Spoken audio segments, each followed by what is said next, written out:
bitelo realmente é natural ou está usando outros recursos? Bom, nesse vídeo a gente vai analisar tudo isso. E antes de qualquer coisa, deixa eu deixar uma coisa bem clara. A gente não está aqui para denegrir a imagem de ninguém. Pelo contrário, somos admiradores do trabalho do Bitelo.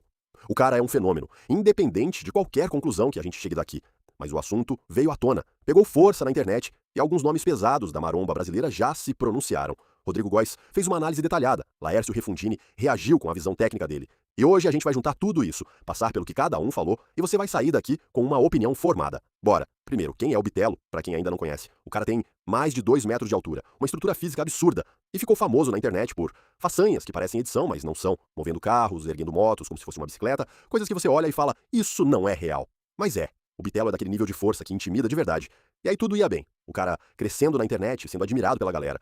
Até que começaram a surgir perguntas. Perguntas que qualquer pessoa que entende um mínimo de fisiologia ia fazer eventualmente. Foi o Rodrigo Góes quem foi fundo nessa investigação.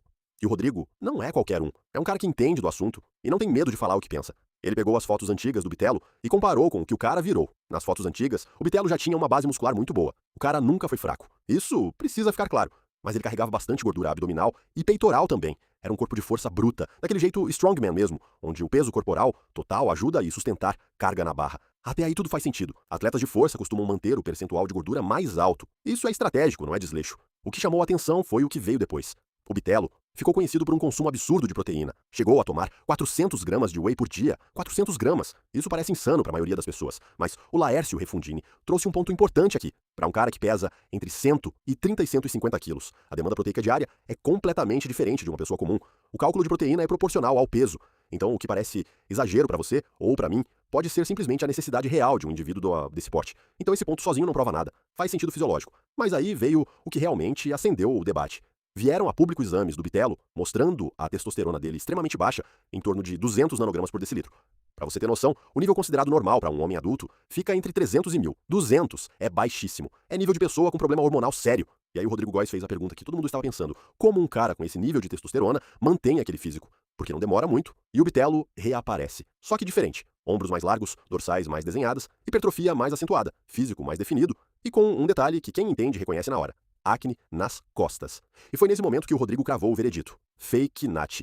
O Laércio Refundini entrou nessa conversa depois, reagindo ao vídeo do Rodrigo. E o Laércio trouxe uma camada técnica muito importante que eu acho que muita gente ignorou. Sobre a testosterona baixa, ele explicou o seguinte: quando uma pessoa usa hormônios e para o uso sem acompanhamento adequado, o corpo entra no que se chama de crash hormonal.